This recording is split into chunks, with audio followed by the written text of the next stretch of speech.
Welcome to the England Rugby Pod.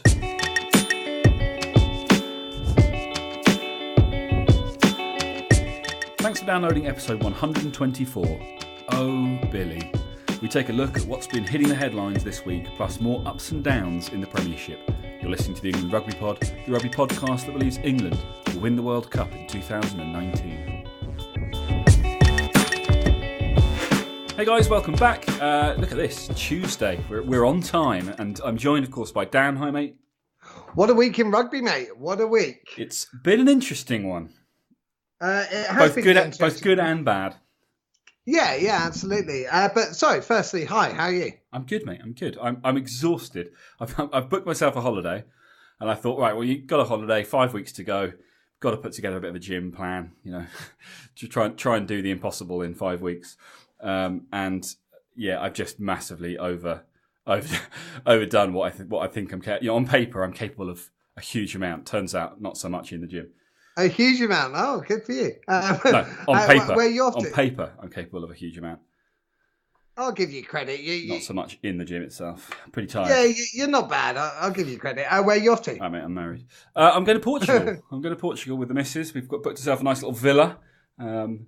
Ironically, just you and her, or family? Or? Just the two of us. Little 2-bed villa in a little village in the Algarve. Should be just a quiet one, but needed. Just a chance to relax and recharge. I think. I think I mentioned last week. I have my own business in travel, which played absolutely no part in this holiday. But, of course it did, mate. But for the rest of you, I highly recommend you check out Travel Scoop. I wasn't going to plug it, but I thought, you know what? Why not? Why would I not plug it? I've got people who like to listen to us. I've got a business that's UK based. Let's plug it. So travelscoop.co.uk. Check it out. That's my travel business. Love to. And you got some fairly good deals on there. In fairness, I've used it myself before, and it's been very good. Awesome.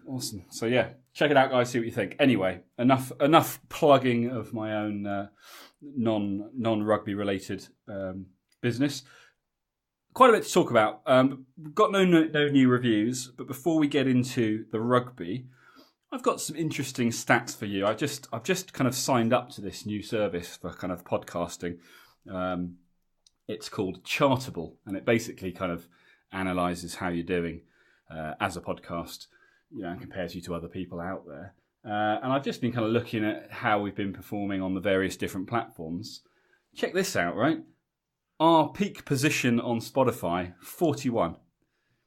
41. We're the 41st most popular podcast on Spotify in the sports and recreation category. That's high. I'm happy with that. No, I'm absolutely, really happy with that. Absolutely. We're tiny compared to most, so I'm happy with sure. that. So that's on Spotify. Obviously, it's a slightly smaller one. Our peak position on Apple was 32 in February. We were during the Six Nations. We were number 32 in Apple Podcasts in the professional section. Wow. What in the professional? Well, we kind of pitch ourselves as one of two genres: professional, because we're talking. I picked that because we talk about a professional sport, and it's what everyone else doing rugby podcasts did. But therefore, it's a comparison with everyone else out there, and then sports and recreation is the other one. But yeah, I was pretty impressed and surprised. 32 is way higher than I expected. That said, we're currently down at about 300 because obviously post Six Nations, as you tend to find, massive drop off. And obviously, this isn't just rugby podcasts. You can't do that. So this is competing with the football podcasts, of which there are loads and constant, and all the professional ones as well. So I think that's pretty impressive, if I do say so myself. But guys, that's obviously down to you guys for tuning in and listening, particularly to those of you that stick with us in the off season, because the numbers probably halve for during the quieter periods. And I appreciate people are on holiday and what have you, but hopefully it's a sign of good things to come with the World Cup coming along. But so spread the word, everybody. Let those know. Let's see if we can peak above 32 during, what will it be? I guess the summer. The warm-up games in the summer, aren't they? Yeah, warm-up games, World Cup and things. But no, I'm really happy with that, mate. I mean, we're a tiny little thing, and we don't pretend otherwise. But no, I'm happy with that. That's good to know. This is fairly self-indulgent start, but it is a very self-indulgent start. But it's a reflection of the guys that tune in and listen to us every week. And I kind of, in lieu of a review from somebody, which is also pretty self-indulgent when it's positive, I just thought, you know what, let's just highlight that. You guys tuning in have actually got us to the point where, we're considered pretty decent, which is awesome. And obviously, the feedback we get from you guys is what gives us the sort of the topics of conversation we're going to talk about, and it's why we keep going. So we really appreciate all of your support. Yeah, I think the key to it is thanks very much for listening, guys. We appreciate it, and like I say, reviews, good or bad, keep them coming. We welcome them all. Keep them coming. Anyway, let's talk about rugby, because that's obviously why people are tuning in. We don't want them to change their minds and start tuning out now that we've been talking about ourselves for 10 minutes. Shall we start with the elephant in the room? Let's do it. And by elephant, of course, I mean Billy. Right, that's a bit harsh. That's a bit harsh. He's trimmed down a bit, but Oh, sorry, you didn't mean elephant that way. Sorry, carry on. I mean, I sort of did, but yeah. Billy V. What do we do here? I mean, look, first of all, we made it quite clear last week, and there's certainly no change in that opinion, that we don't agree with his outlook, his opinion. But we accept, I think, Dan, you'll agree with me, that people are entitled to their opinion. I've seen an 100%. I've seen an awful lot on social media. People saying it's ridiculous that the RFU and the clubs are getting involved. It's free speech and people are entitled to their opinions. And whilst that's obviously true, people are entitled to their opinions. I think the bottom line is there are consequences. You can think what you want, but if you choose to voice your opinions, no one's saying you can't do it, but there are consequences, and you have to be prepared to face those consequences. And in the case of Israel Folau, the consequences are he's lost his job. So my point, and I've thought about this quite a lot in the week, and I've massively flip-flopped. So I don't really want to look at it from an ethical thing, because I to be frank, I don't think I'm knowledgeable enough. I don't think my opinion matters enough to do it like that. But here's the truth from an Israel Folau perspective. Purely, I look at it. He is employed by the Australian Rugby Union. If his comments, he's signed up, he's agreed to take their money based upon their beliefs, based upon their ethics, based upon their code of conduct, who they are as a company. If he goes against that, he is potentially harmful to them. Like sponsorships will be like, no, that's against, we sponsor you based upon your beliefs, how you conduct yourselves. If you're going against that, we're not going to sponsor you. So he's potentially harmful to the Australian RFU. And even if he personally isn't, that opens the door for other people in future to do it. So from a purely business point of view, I think they're 100% right. From an ethical point of view, I completely agree with them. But from a business point of view, he has to face the consequences. You've got your company. If I worked for you and I was like, oh, actually, one of your clients was, I don't know, one of your clients was gay, and I was like, no, I think gay people will go to hell. You'd be like, Dan, you're fucking fired, mate. Get out. So I think look, there's consequences. More importantly, this isn't the first time it's happened. The first time it happened, he got an official warning, which is what happens with all of us in business when we do something that's against company policy. You get an official warning. If you do it again, you get fired, and it's considered gross misconduct. So I don't think there should be any debate about why people saying it's outrageous, it's free speech, and why they're getting involved. They're getting involved from a workplace point of view. It's not a legal issue. No one's considering arresting him or charging him for something. In that respect, he's entitled to his opinion, I suppose. Well, completely. He's entitled to think. This is the bottom line, isn't it? He's entitled to think whatever he wants. He's not necessarily entitled to spout it. He's not entitled because he's due to. And if he wants to spout that, that's fair enough. He's welcome to do that. But like you say, there's consequences. if the consequences are he loses his job, fine. If he wants to spout it, then he has to do it without that job. He chose to take the money from them. He chose to take that contract. No one forced him into it. Yeah. And I'm not having to go at him. With Billy, because obviously there's been an update with Billy, and he's been officially warned by the RFU. He's had a formal warning by the RFU. And to me, I think Billy is different. It's totally different. Yeah, and from an ethical point of view, Billy has said, look, he's put his hand up to say, and he has said, I love all people, regardless. And he said that, and I like that. Yeah, more importantly, he said he's devastated that what he said has caused offence and has upset people. But interestingly, equally, so before we go into that, because I do want to talk about that, but before we do, Danny Kerr has kind of defended Billy by almost sort of minimising what it is he did. He's kind of gone, what is a like on Instagram? It's a split second where you tap a button and you've liked something. And I think it's important that Danny Kerr, because obviously he listens, because it's not like he's got his own podcast that has way more listeners than us. It's important that Danny Kerr realises the issue isn't that Billy pressed the like button. The issue is in the words he used to defend why he pressed the like button, I think.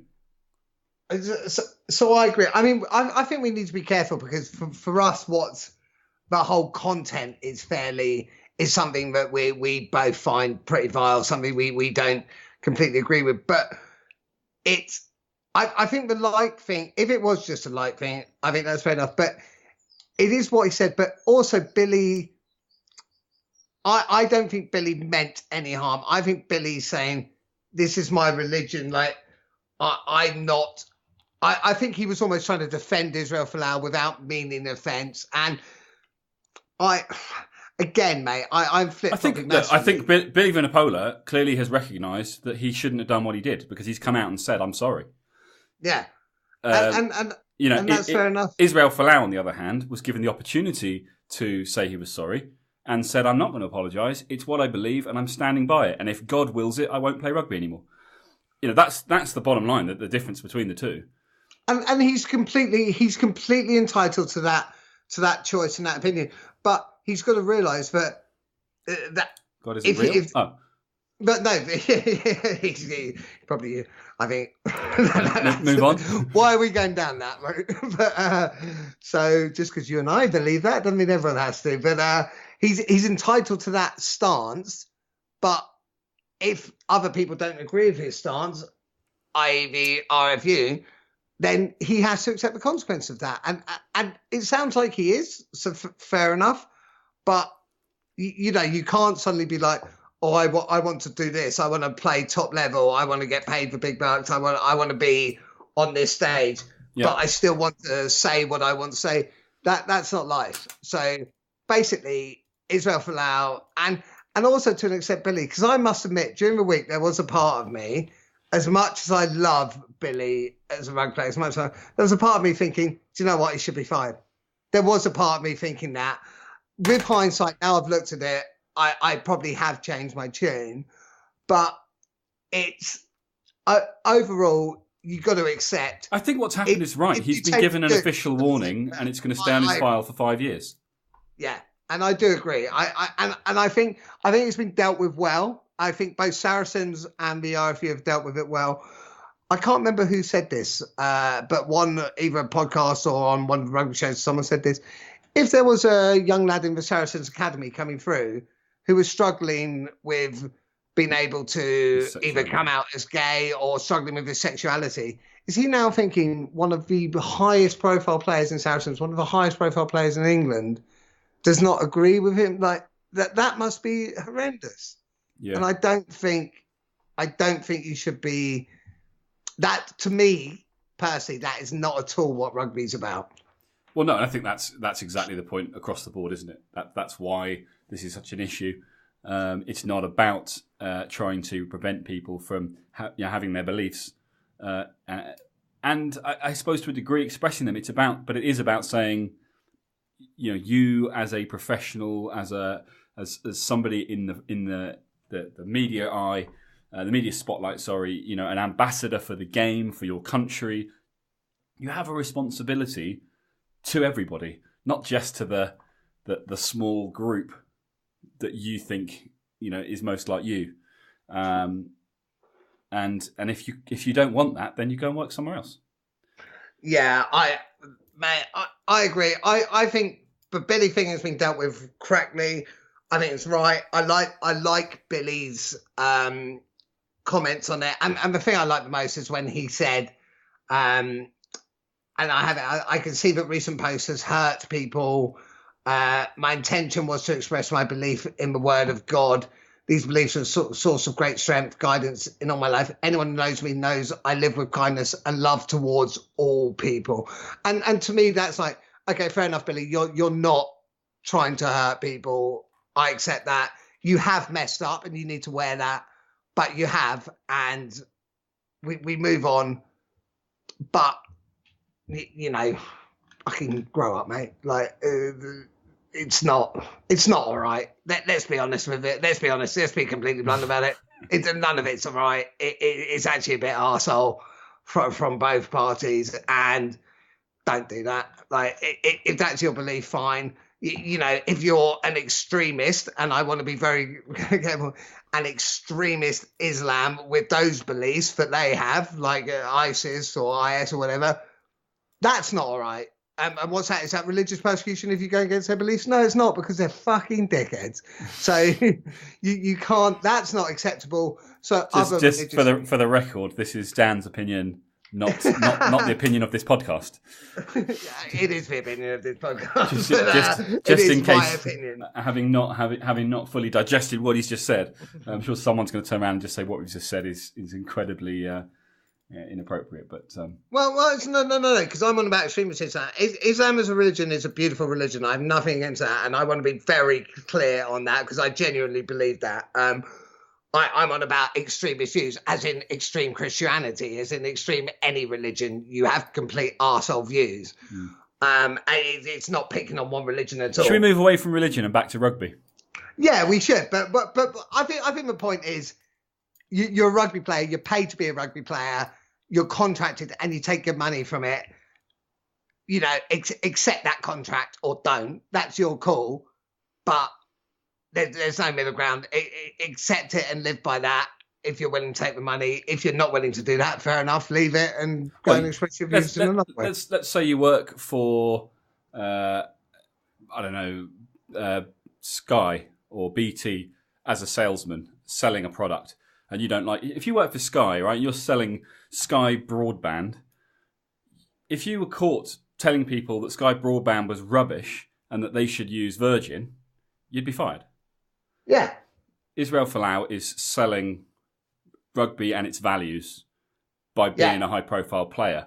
By saying what he said, he's essentially going against those values. Therefore, he should be fired.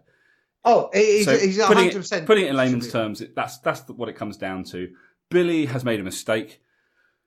He's and if he chooses to believe that he hasn't made a mistake and that he was entitled to think those things, that's absolutely fine. That's between him and his conscience and his God and his community and everything else. But he clearly has identified that he shouldn't have done what he did in the way that he did it. And in a situation like that, that's what all you can ask for is that somebody recognises the errors in their ways. And going back to Israel Folau, a year ago he did this. He was given a warning. He implied that he understood what the boundaries were, and a year later he's gone, I'm bigger than the game. I'm bigger than the club. I'm bigger than the country. I'm going to do it anyway, and let's see what happens. Yeah, and before we move on, for the record, I genuinely think Billy is a good person. I genuinely think he doesn't mean harm, and I genuinely think he'll learn, and he means well. So I hope it can now be. I hope a line can now be drawn under it, and we can move on from it, because it's actually quite a horrible thing to come into rugby, and it's something that you don't want in rugby, because it's the complete opposite of what rugby's about. It is. Well, let's us draw a line under it, at least for this week. I love the way I'm standing on my high horse, being an absolute bellend myself. I didn't want to say anything. Thanks, mate. So we're going to draw a line on it for now. Obviously, if anything important comes up on the subject during, over the course of the next week, we'll come back to it then. But if, as we hope, it can be put to bed in the media, then we of course will do the same. And instead, let's turn our heads to the rugby, and obviously right now it's all about the Premiership. We made some predictions last week. Yeah, we did well. We didn't do well. We never do, mate. We never do. We got 2 out of 2 out of 6. Well, no, I thought I said Bristol would beat Saracens. No, you didn't. So we said the one to watch was Newcastle Leicester. And my God, what a game! What a game! You said Newcastle. I did say Newcastle. So you actually got 1 out of 6. I did say Leicester. But yeah, great game, close game. Bonus point for Newcastle. Does it? Is it the nail in the coffin? I struggle to see Newcastle surviving. It's a nail in the coffin. Whether it's a final nail, I'm not sure. So I've got the final matches remaining. So Newcastle have Northampton at home, Gloucester away, and Bristol at home. Which is to me I think they could beat Northampton at home. I'm not sure that they'll beat Gloucester away. They could beat Bristol at home. Worcester have Gloucester, albeit at home, which they could win. They've got Worcester away and then Saracens at home. Hang on. You just said Worcester have got Worcester away. Well, sorry, Worcester have Gloucester at home. Yeah. And then they've got Northampton away. Right, Northampton. And then Saracens at home. To me, it now is between Newcastle and Worcester. And I know Leicester are only a point above Worcester, but Leicester's win was huge. I think they may have just saved themselves. Bristol, inferior, still there. I mean, look, Leicester and Bristol had a huge win. Bristol beat Saracens. That's ridiculous. Well done. So Bristol have beaten Saracens. Leicester are playing Bristol not next week. It's the week after. It's Europe next week. So 2 weeks' time, you've got Leicester against Bristol. It's another kind of bottom of the table crunch match. Yeah, Leicester have got some big games. I think it is. I mean, I know it's not. It's not a. I think the reason why it's a crunch match is because whichever one of them wins, and obviously I'm assuming there's not going to be a draw, which there could be. Whichever one of them wins, I think it puts them safe. Oh, I think mathematically it probably would as well. So it's huge for them, or at least certainly from a Leicester point of view, with their 6 England players or whatever it is. A win against Bristol in their next game might be enough to ensure that relegation's off the table. Yeah, I think Leicester. To me, it is Worcester, Newcastle. Newcastle probably need 3 wins. I mean, they certainly need to beat Northampton in their next game, just to close the gap enough that because you've got Worcester against Gloucester, you've got to be thinking Gloucester have got that one. I know that we kind of said this last week, but I'm saying it again. So if you assume that Worcester are going to lose to Gloucester, a win for Newcastle closes the gap to next to nothing. If Leicester did then lose to Bristol, all 3 are right in the mix. Yeah, there's some in the mix. I think Leicester and Bristol might have done enough. Do you know how messed up this table is? We were talking maybe even last week or a couple of weeks ago about Wasps being potential relegation candidates. Yeah, no. They beat Exeter away. They are very, very much in the running for top 4. Well, they're 5th in the table right now and on 47 points, only 3 points behind Quins. Mate, this is amazing. I love this league at the moment. Bristol are currently saying that they're targeting top 6. And we're talking about how they're potentially in a relegation battle if things don't go their way in 2 weeks' time. It's crazy. It's such a good table. It's so good. I mean, the Wasps' win at Exeter was huge. Obviously, as you suggested, might be the case. Well, I say obviously, I didn't see the game or the team sheet. I'm guessing that they didn't play a full strength side, but I could be wrong. Who was this? Sorry, Exeter. No, Exeter had a pretty good team out. So what happened? What went wrong? Did you see the game? Oh yeah. Well, I watched the highlights of the game. Exeter playing well. Wasps played well. Simple as that. Wasps deserve the win. I mean, it's a surprise, isn't it? At Exeter. A massive surprise. Yeah, it is a surprise. But Wasps have great players. It was a surprise, especially when Exeter went like 12-0 up or something. But it was, Wasps deserved to win. They played well. They had the win.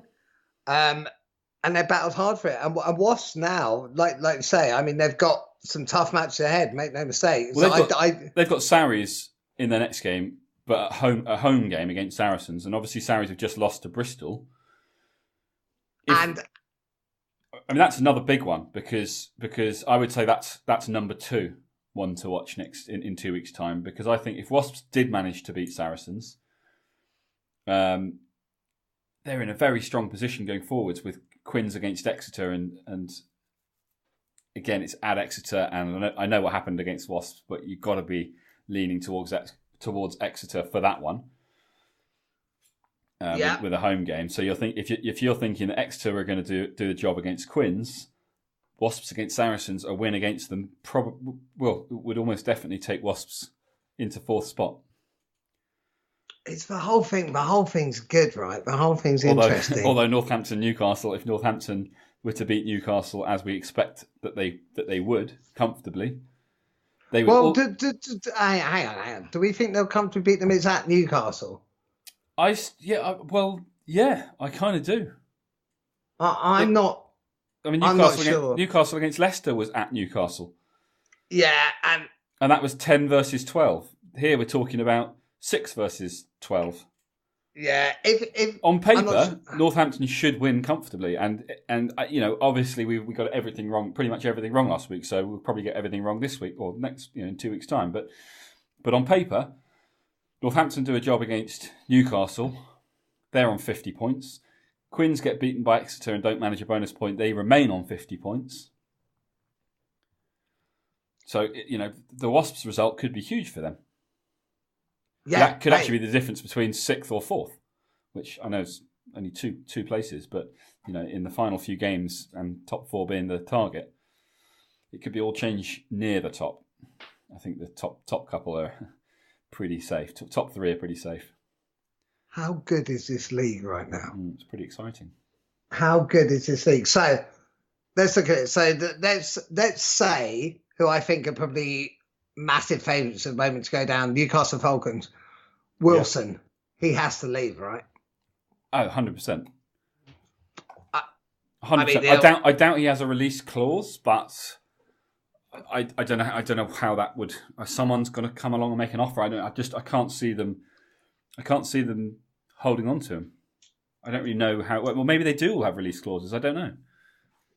Maybe there's a caveat that if you get more than X number of caps for England, a release clause comes into play or something. I mean, you would think that would be the case to avoid situations where your national team is suddenly playing its rugby or no longer playing its rugby in the Premiership. I'd be very surprised if there wasn't, even from a human factor from Newcastle, I'd be very surprised if there wasn't a scenario where he would be able to talk to other clubs, have a release. So he's... Sarries, Exeter? I'm trying to think who they've got in their back rows. He probably needs to stay in England. Where would he go? Would it be... I mean, it could be interesting. Maybe Saints. Yeah. I don't know, but we'll need to look at it. But it was an interesting week. To me, I think Leicester and Bristol have made themselves very unlikely relegation people. They'd need to mess up. I think they've given themselves a good buffer. Well, it is Newcastle who are having to fight for their lives. And Worcester, don't forget, Worcester beat Sale were up in 5th or something before the weekend, and Worcester took them apart. Yeah, they were 5th. And Worcester did 39-17. Yeah, it was a good win. They looked good as well. And was that a 4-try bonus point win or not quite? It was a bonus point win, yeah. Wow. Yeah, that is huge. In fact, I could have told you that because I can see here they were on 32. Yeah, 5 points that was massive for Worcester. and massive for Sale, who've gone from 5th to 8th. It's ridiculous, right? You wouldn't quite say that they're in danger, but a couple of games ago, if that had happened, a drop to 8th could well have been something to be worried about. Yeah, I don't think. I actually think mathematically it might be because of who's playing who. I'm not sure that Sale actually can get relegated. I could be possibly wrong. Not. We should probably have done our research and worked out exactly what was mathematically possible. Somewhere in there's a line, and you're right. It's probably Bristol down is mathematically possible. Yeah, there's only 3 points between Bristol and Sale, so I don't know. Maybe they are. Yeah, but don't forget, there's 14 points between Newcastle and Sale, and Newcastle in theory can only get 15 points, absolute maximum. And then you're looking at Worcester, how many points can they get? Bear in mind, so in theory, some of these play each other. So in theory, if Newcastle were to get 5 points out of their last 3 games, would get 15 points out of the last 3 games, and Sale got nothing, then Newcastle would go ahead of Sale. Yeah, but then it depends on the other games. Like I see what you're saying. Yeah, whether Sale whether anyone else got past them. Yeah, you're right. Yeah. But yeah, it's bizarre how wide open it still is with 3 games to go, despite what the table would suggest. What it looks like looking at the table. You're right. Newcastle not in great shape, sitting at the bottom with 37 points behind Worcester in 11th. I mean, that's a big deficit. And I think for that reason, you're right. It's unlikely that it's not going to be Newcastle. Yeah. But I think to say that Worcester are very much in the relegation battle when they're only 1 point behind Leicester, I don't think you can say that. I think if Worcester are in relegation battle, so are Leicester, and it's why the next game is so important. And given that it's Leicester-Bristol, I think it's important because I think the loser is potentially then in a relegation battle. I agree. Unless Newcastle lose. Yeah, well, exactly. So that's why it's such a huge. That's why that one's also such a huge game, because if Newcastle win against Northampton, which I'm saying is unlikely, but if they do, everything turns around again, and it's kind of like, oh my god, now we've got to look at what's happening in the next round. So yeah, there's lots to keep an eye on. We've got time. We've got obviously another week before those games. It's Europe coming up, and we're not going to go into covering the games in Europe. That's not what we do. We're obviously only doing this little segue into the Premiership because of the potential impact of certain big clubs going down and the effects it's going to have on England. But so what are we going to do next week? In fact, no, before we get onto that, there was something else that I spotted. So Ben Youngs, as we know, is injured. He's had surgery. He's going to be out for 3 months. I think he's back in time for the World Cup warm-up games. And so,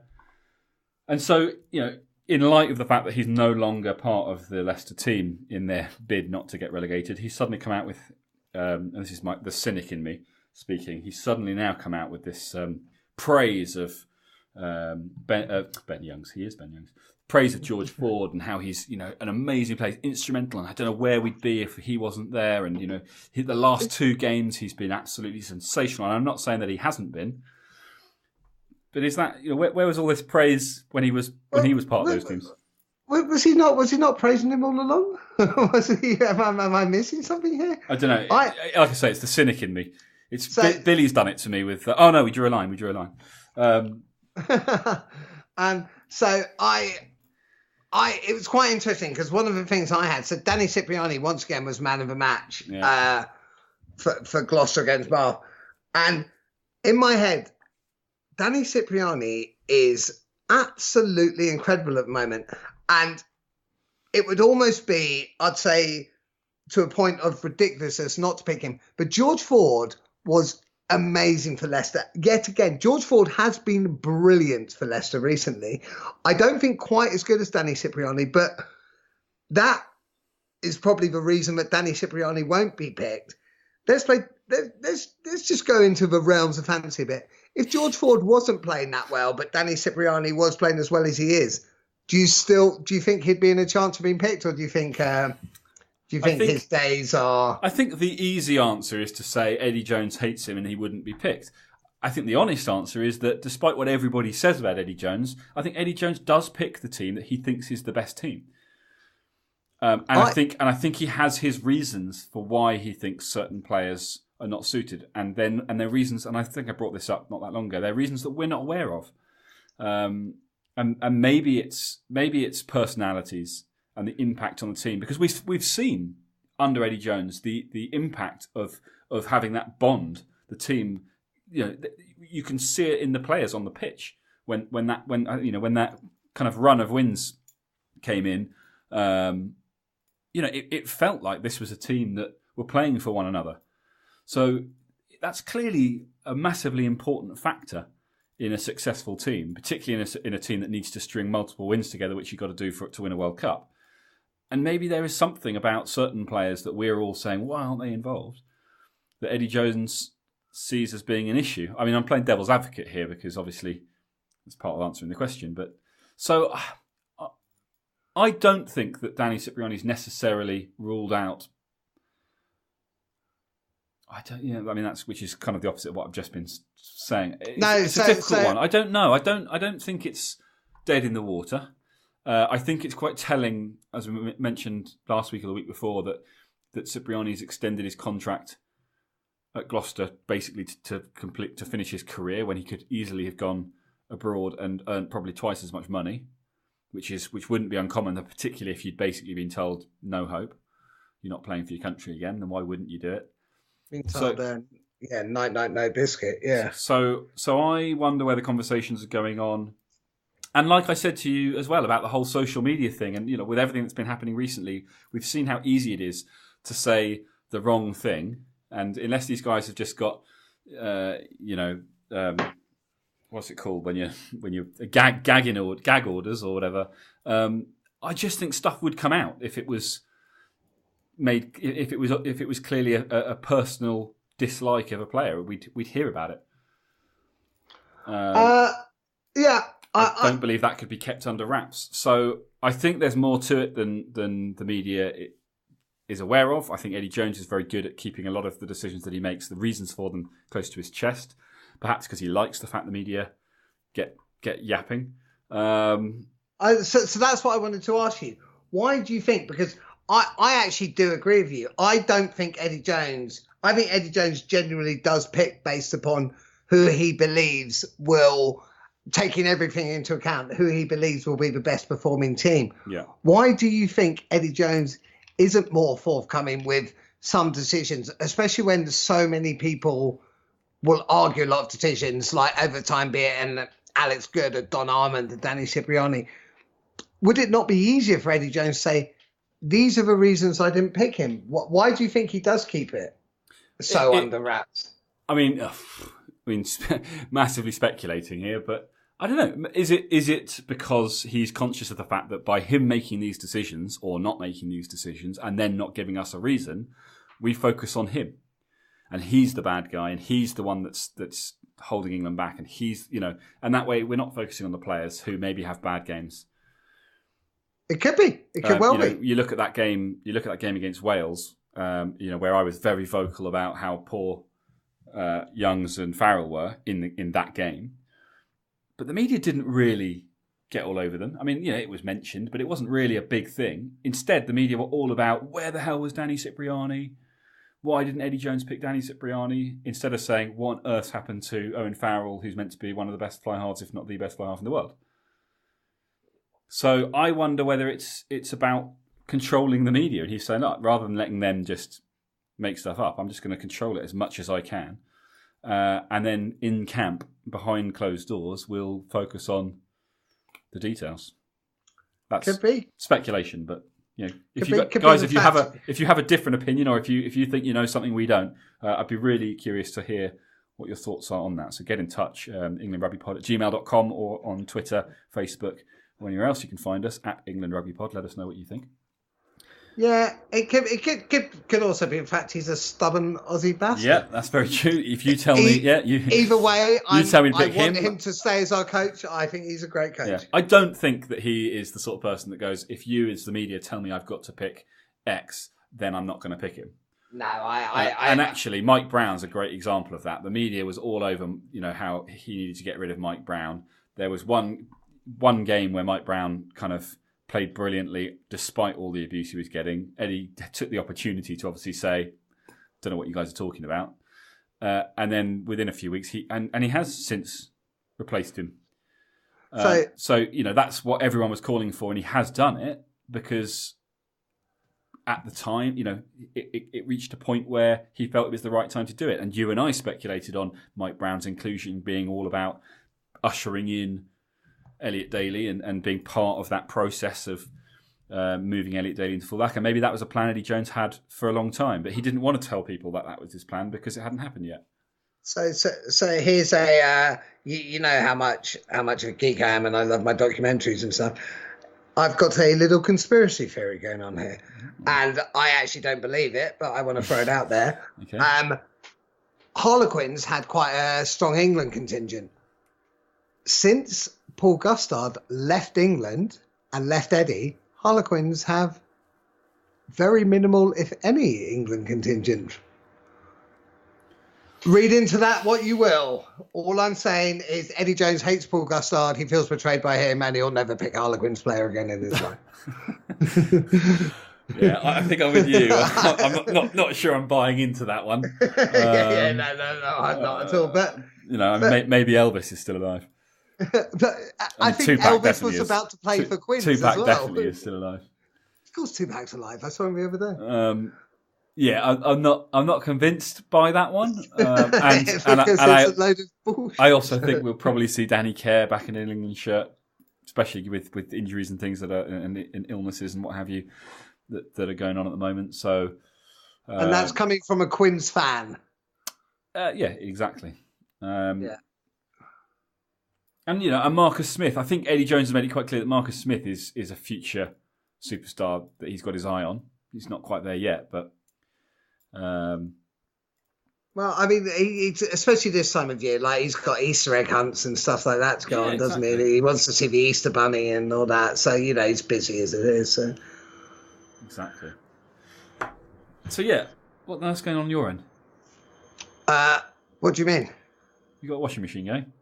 Oh, I do have a washing machine going. Apologies. Can you hear that? Clearly, no, you can. No, mate, can't hear it. He just made it up. Just weird. Okay, let's move on. Okay, so I was being cynical. Ben Youngs was genuinely praising George. Like I say, I wasn't suggesting that I didn't think George Ford's been great. We've mentioned it before. It's a bit of a theme recently, but I guess reading it, the cynic in me was going.